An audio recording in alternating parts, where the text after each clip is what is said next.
Welcome to the podcast. Good to have you, man. Good to be here. I'm excited for this conversation. Been following your journey for a little bit and Oh, thank you. excited to have you drop a few nuggets here for everyone. There's a lot of spots I want to go with our time today. I thought it would be Sure. something cool though, because you know, where we talk a lot with Just Get Started is around kind of taking control of your life and Hmm. not letting others make the decision. Not that at times, that doesn't happen, but really Yeah. trying to take control and make decisions. And you said something. I thought this would be a cool spot. I don't know if you remember saying this, but this is back all the way your Wheat Bread magazine days. Do you Oh remember my saying? God, you really did the dive. I love it. So you said something. I just want to take one small piece of it because I thought this was really interesting about getting started. You said, I don't ever just want to carry the ball. I want to create. Oh yeah. You remember saying that or not, but tell me your thoughts about not just kind of letting others make the decision and let the wind move you, but actually deciding and actually making a decision to change. So, Wheat Bread Magazine, for those who don't know, which should be everybody, was the college magazine that I don't even think exists anymore that I was the editor of.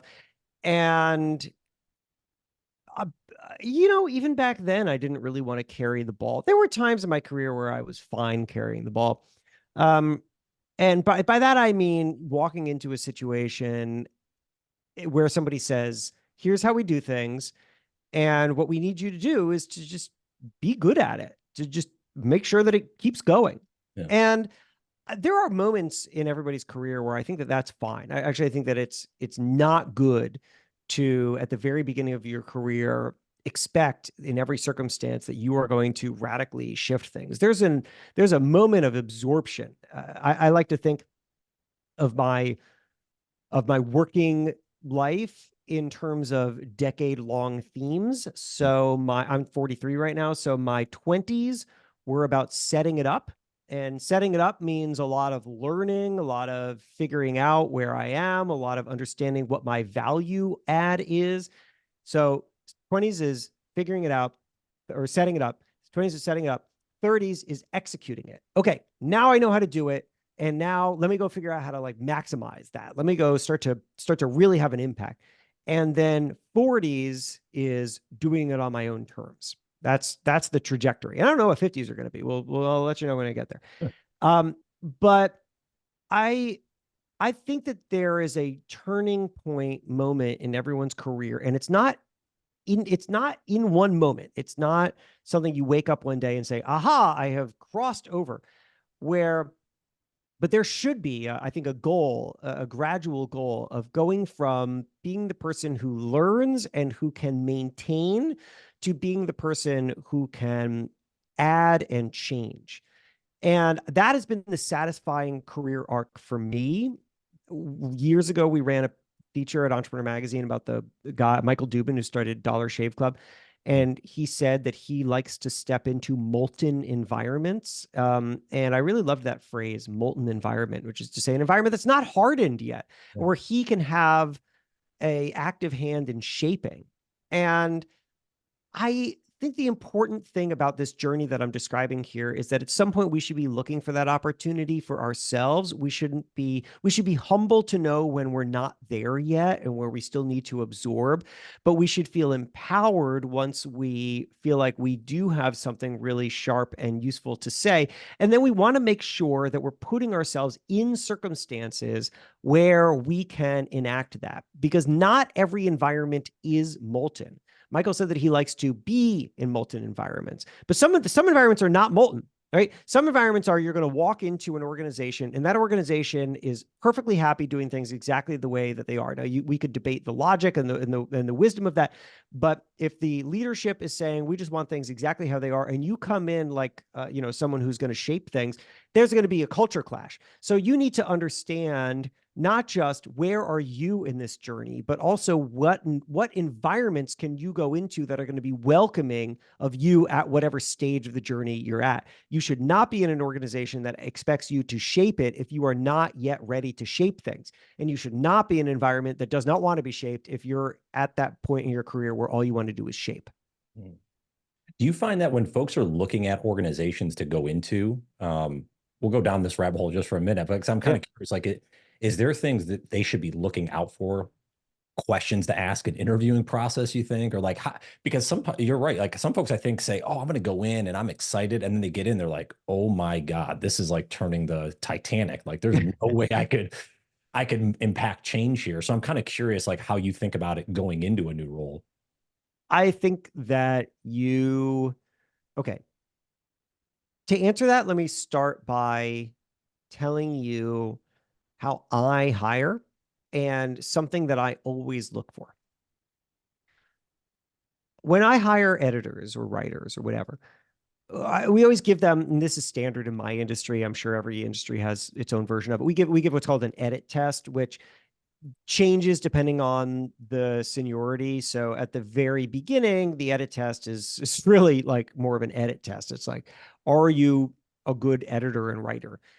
So please edit this stuff. But as somebody progresses in the career, if I was to try to hire a deputy or an executive editor or somebody more senior, at this point, there's no question. They know how to write and edit. So now really it's a question of thinking. Do you think the way that we need you to? Are you a good idea generator? Are you able to recognize how to connect to the audience? And so the edit test is more like idea generation oriented. But here's the thing. I always ask for a critique of whatever it is that I'm hiring to, a critique of the magazine, a critique of the brand, a critique of what we're publishing. And I heavily favor the respondents who are willing to tell me what they actually think and what they think I'm not doing well enough, or we are not doing well enough, and where we as a brand could improve. I don't get that from everybody. A lot of times when I ask people for a critique, what they give me is like a list of the things that they think are great. Oh, you were so smart to do that. We really love that. I don't really want those people, because I don't want people who are just going to come in and say, I love what you're doing. How can I continue to do it? I want people who are going to say, I see opportunities that you've missed. And now I understand that it can be risky to do that. Not everyone feels comfortable doing it, but it's part of the way that I, as a leader, and I'm not the only leader and entrepreneur, but I think that the entire leadership is like this, where we're looking for people who are going to bring in ideas and help shape. It's a culture that's been set. And if you were interviewing an entrepreneur, you would be wise to talk to other people who either work at Entrepreneur or find people who used to work at Entrepreneur and say, what's it like, and what kind of people are they looking for, and how open are they to change and feedback.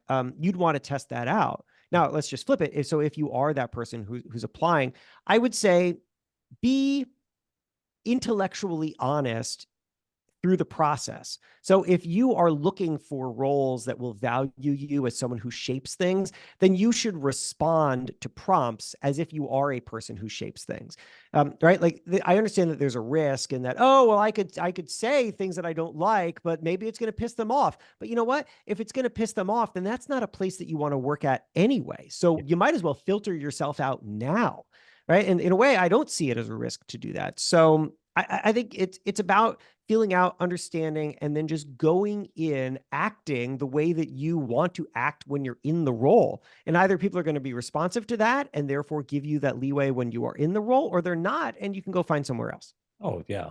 I think that's great. I mean, it's like dating, right? It's like, why would you show up as Yeah, someone that's not the same person? Because in 3 months, if you're dating that same person, your true self is going to come out. totally. I Why never would you understood fake that. the beginning? Why would you waste time, you know? Like why, and why put a right this, and you could, and I met my wife online dating. It's like you get all these people who would post these photos of themselves that are not at all representative of what they look like, where they just make lies about themselves, and then you meet them and it's like, oh, uh, this is not who you said you were. Yeah. Why would you do that? Because it's so obvious immediately that you're not. So come as you are, present as you are, and you'll find people who are going to value that. Yeah. Well, we can probably have a whole podcast on fun online dating stories. We're not going to open that can of worms today. Um, a couple other spots I want to hit here. Actually, so Sure. you said something I thought was really interesting, that I want to go deep down to. Yeah. Is you said the best thing that could happen to you is that something goes wrong. You remember Mm-hmm. saying that? You Oh, were sure. was on the stage speaking or at a panel. But again, this is something too. I think about like everyone wants like, oh, if I start something, it's got to be perfect or I got to have everything mapped out. But the reality is, I think it's the opposite, it seems like. Oh yeah, no, you want things to go wrong. And the reason why you want things to go wrong is because it enables you to be the hero. If everything's going right, then you're not the hero. You're just another person who's getting the job done, who's just making sure that bad things don't happen. But when something goes wrong and you are able to step up and solve it, and look, obviously it's better if something goes wrong that you didn't cause the problem. But you know what? Even if you did cause the problem, and then you show that the way that you react to mistakes and the way that you fix mistakes is so powerful, people will trust you more as a result, right? I think so. First of all, I was listening to a interview with I can't remember the guy's name, but he was a engineer at Google X, the moonshot factory over there. And he said this really interesting thing. He was talking about AI, but this is relevant to what you're talking about. He said every problem is either a 51-49 problem or a 100-0 problem, right? Which is to say, every problem is either something you just want to get right more often than you get it wrong, like 51-49%, right? Like if you're a stock trader and you get things right 51% of the time, you are fabulously wealthy. It's all it takes, it's just 51%.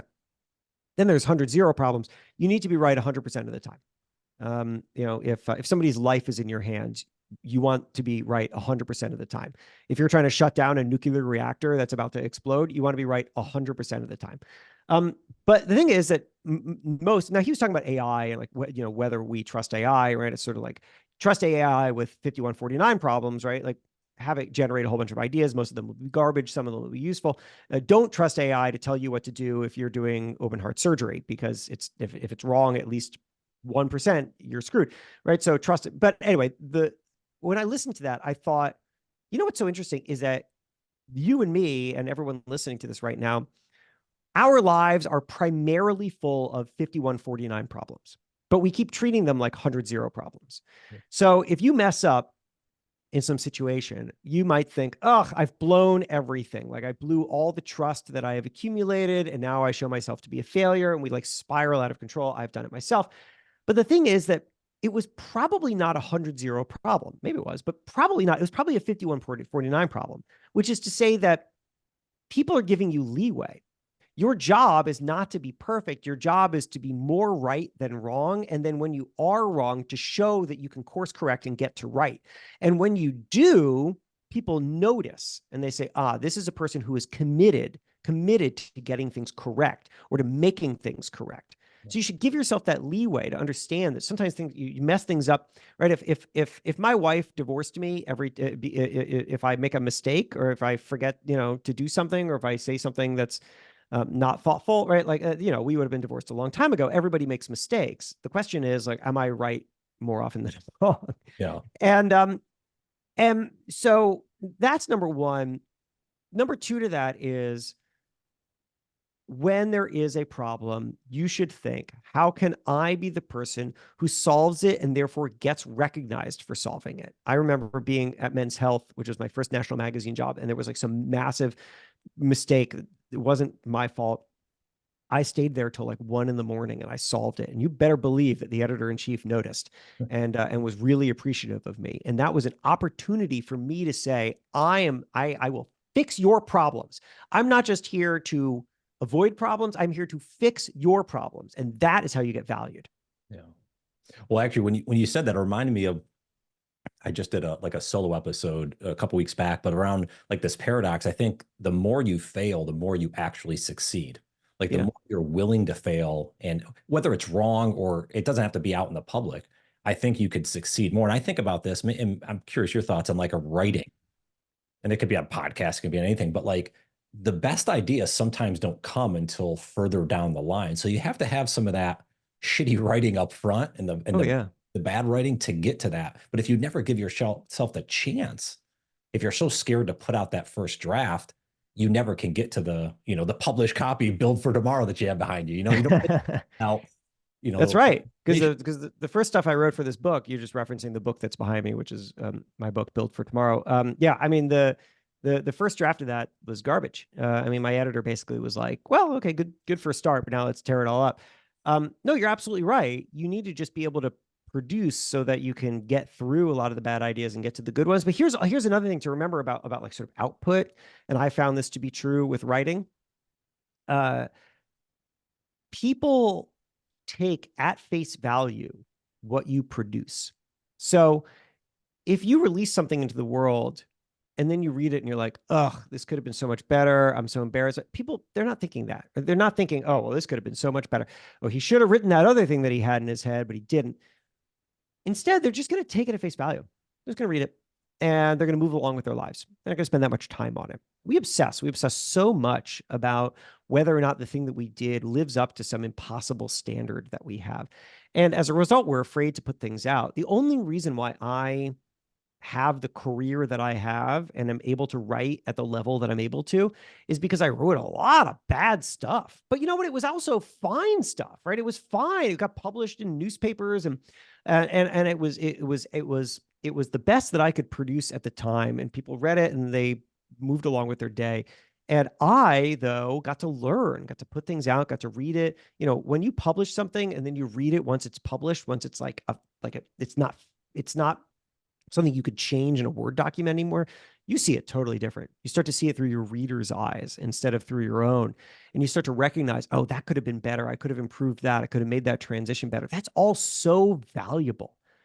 In this way, I think the thing that you're really getting to is that failure is data. That anytime that you do something, it doesn't really matter if it succeeds or fails. It's just giving you information that you can use for the next time. And in that way, everything that you produce is at once never perfect, but also on the path to improvement. Yeah. Yeah, that's a great point. Well, going back to like what you mentioned about like a hero, like if you think of the hero, the story arc, right? The hero's journey, you have that, like people can see like your work, for instance, right? They have a long tail of that you've been consistent in what you've been doing. Sure, different roles, different Yeah. opportunities come, whatever, but like you're trying, you're testing, you're doing things.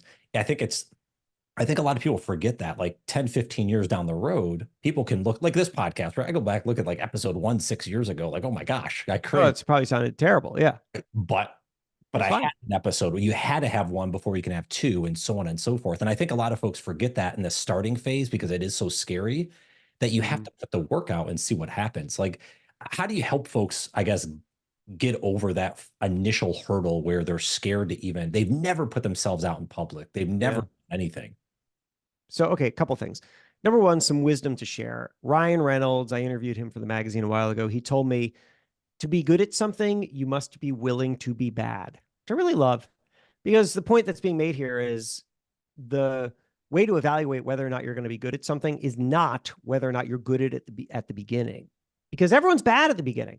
And so instead, the real difference maker for success is not whether or not you're good at the beginning. It's whether or not you are able to tolerate being bad long enough to get to good. Really useful way of thinking about it.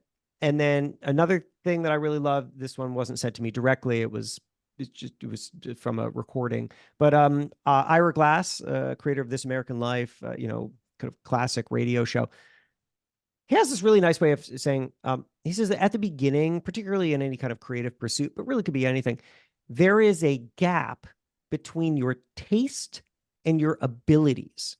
So let's just use writing as an example, but this could apply to anything. You have good taste. You know what good looks like. If you're interested in writing, you have found some authors who you love and respect and whose work you think is great. You know what good looks like, but you are not able to produce it.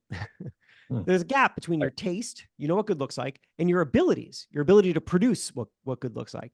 And that the road to success goes through being comfortable living in that uncomfortable gap long enough that you can narrow that gap between your taste and your abilities. And I will tell you, as someone who has gone through that, that what's really fascinating about it is that the more time that you spend, the more you realize that there is so much nuance in a world that you want to get involved in, but you maybe aren't deep into.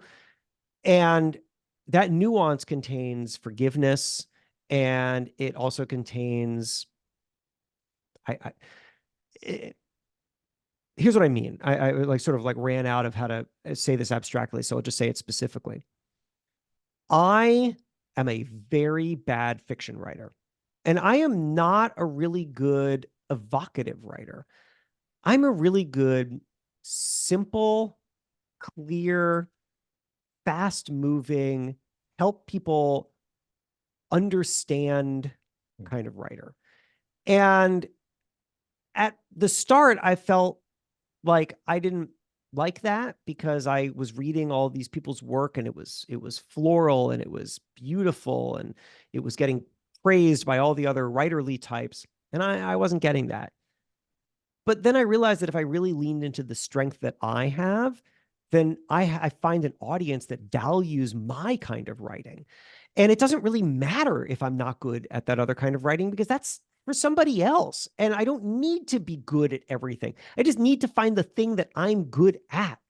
Nobody ever said Shaquille O'Neal is a bad basketball player because he can't shoot 3-pointers. Who cares? It like literally doesn't matter. He was really, really good at the thing that he was good at. And there is so much incredible value in figuring out what that is.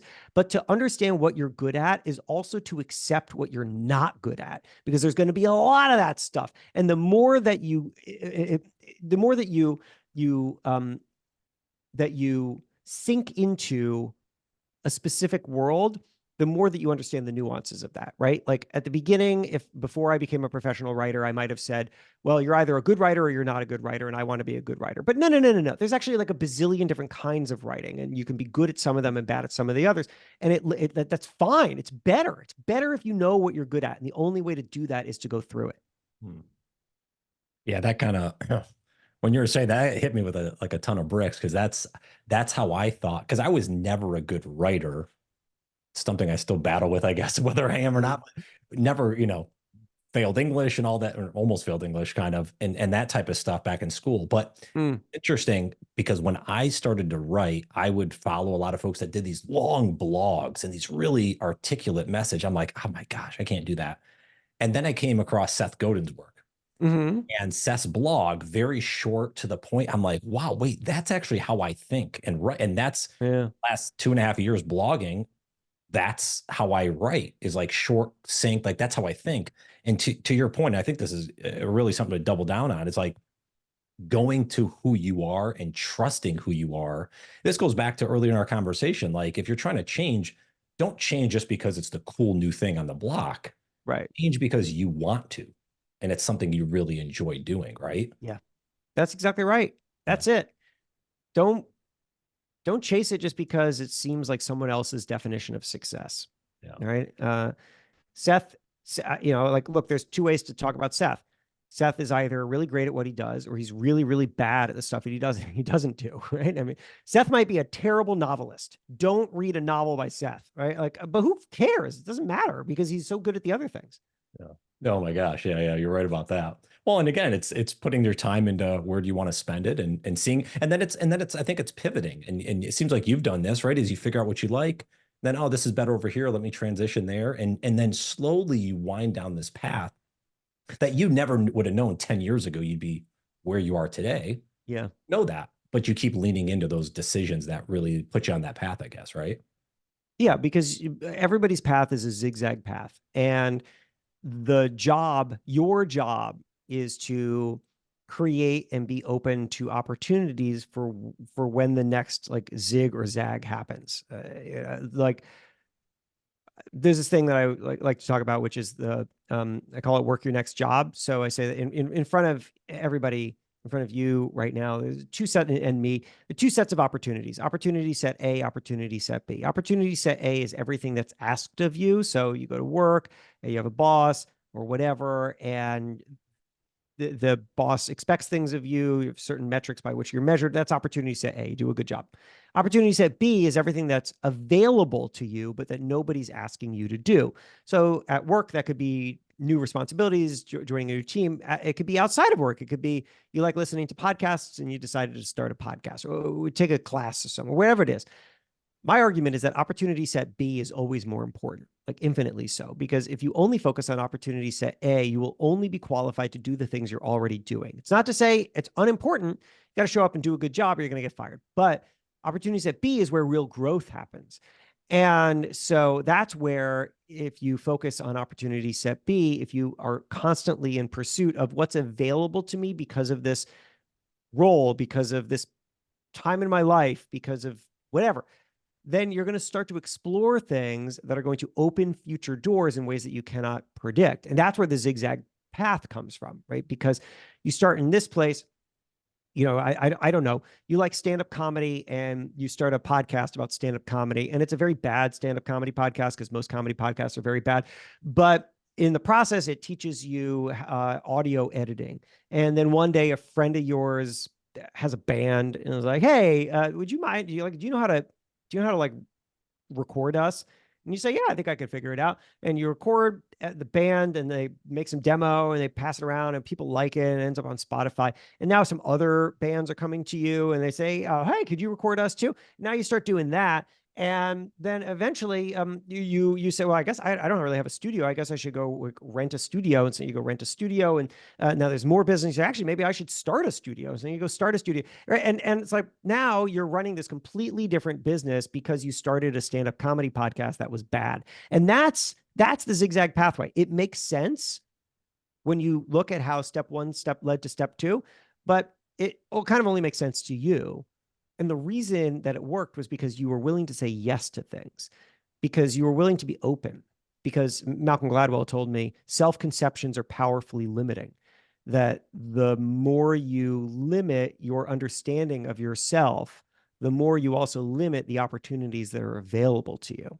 Wow. And so, I mean, the next question obviously is like, well, then, but how? How do I know I can't do everything? No, you can't. So try some things, right? Pick a couple things that call to you. Run some experiments. You don't have to commit to everything forever. You could say, "You know what, I'm going to try this for 3 months. I'm going to see what happens. By the end of 3 months, I would like to know if, number one, I enjoy it. Number two, I started a podcast and I was able to get 50 listeners, or, like whatever." You sort of start to track your metrics, and whatever the experiment shows is success. If the experiment shows that this is not a good thing for you, that's great. If the experiment shows that it was a good thing for you, that's great. Ask anybody who runs scientific experiments. The point of an experiment is not for it to be successful. The point of the experiment is just to learn something, just to do it and see what happens. And the more that we can think about that, this is an idea that was given to me by Katie Milkman, who's a professor at Wharton, wrote a book called How to Change. And I had asked her, what's the first thing that people should do if they're trying to explore a change? And she said the answer is experiment, because we don't think about it often enough. We think of everything that we do as some kind of commitment, some long-term commitment. And that's so scary. And we're so afraid of that. How do you commit to something if you don't know if you like it? That people just don't do it at all. Yeah. So give yourself that leeway. Say it's just an experiment, and whatever happens, even if the thing is a total failure, that was learning. Yeah. No, that's a great point, because I think it comes back to like the sunk cost fallacy. Once we start it, it's like, oh my God, I got to keep going with it forever. Yeah. And it's like, no, do 10 episodes, run a garden for a season. Who knows? Yeah. See what happens. And see what happens. Right. Yeah. I think that's great advice. That might be a good point to put a pin in for this conversation. Maybe if you'll come back for another one at some point. What any final thoughts, questions, challenges for the audience? Anything that you'd share to kind of wrap up our conversation? Sure. Something I was just thinking about today, actually, so I'll just share it, was how powerful it is. So if something goes wrong, if something feels weird as a change, or something we were talking about earlier, I think it's really useful to think about how useful that thing can be, right? If something goes wrong, there's a way in which it can be useful to you. It gains new insight. It helps you become the hero. And we often aren't trained to look for that. And I could say to ask yourself, is this an asset, right? Like something goes wrong. Is this an asset? Is there some way in which this is useful? But I actually don't really like, is this an asset? Because is this an asset? The answer could be no. So why don't we instead ask this? How is this an asset? We're going to start with the assumption point that it is. That if this thing went wrong, it is an asset. How? I remember, for example, when I remember thinking about this a lot during the pandemic when, or like during the lockdown portion of the pandemic, when, I'd be on work calls or people would pay me and I'd be doing some virtual talk. And then, of course, my kids would burst into the room as kids do. And at first, like everybody, I think, we were trying to hide that, keep that separation between work and life. Right. What I came to realize, though, was that when the kids burst into the room, that was sometimes the most memorable moment for You know, people of the whole meeting or whatever, because it was cute, because it was relatable, because no matter the relationship between me and the people that I'm talking to, we all are dealing with this. So it's a kind of leveling human experience. And I realized that like my ability to embrace this moment is also my ability to enhance this moment. So if a kid came into the room and I was in the middle of a keynote talk or something, I would plop them on my lap, or I would ask them a question or something. And I found that it was an asset. People liked it. They liked me more as a result of it. That is a way in which we go from not just, is this an asset? Because is this an asset? I could have said, no, it's not. We need to keep these kids out of the room. Let me lock the door. To, how is this an asset? Oh, how is it an asset? Because it builds trust and it builds relationships, and it makes me feel, it makes my audience more connected to me. Once you know that, once you have an answer to that, you can start to act accordingly. You can start to optimize for it. So I'd say when things are wrong, when things feel wrong, ask, how is this an asset? take it the glass half full approach. Sure. Yeah, Yeah. I mean, yeah, right. It is, and like ignoring the empty part of it. Right. And which isn't to say that like all bad things are good things or whatever. Like I understand the world is complex, but we need to train ourselves to work with what we've got. And sometimes what we've got is weird and confusing, but we got to work with it anyway. they sound like you're an eternal optimist. I feel just like I am. So Yeah. we're kindred Yeah. spirits More or together. less. Yeah. Yeah. Well, Ben, this was a lot of fun. Thanks for coming on. Where can, if folks want to say hello online, where do you spend the most time on the social channels? Well, I spend the most time on in social channels on LinkedIn, so people can find me there. But I would also suggest, so I have a newsletter. It's called One Thing Better. Each week, one way to feel more successful and satisfied at work and build a career or company you love. And you can find that at you find that by going to onethingbetter.email. So that's a web address, onethingbetter.email. So just plug it into a browser, onethingbetter.email. And that comes out every week. And if you respond to the email, it goes directly to my inbox and I will get back to you. Awesome. And I'll link that all up in the show notes. So, Jace, thank you so much, man. This was a lot of fun. I certainly appreciate the time. Oh, thank you. Appreciate it as well.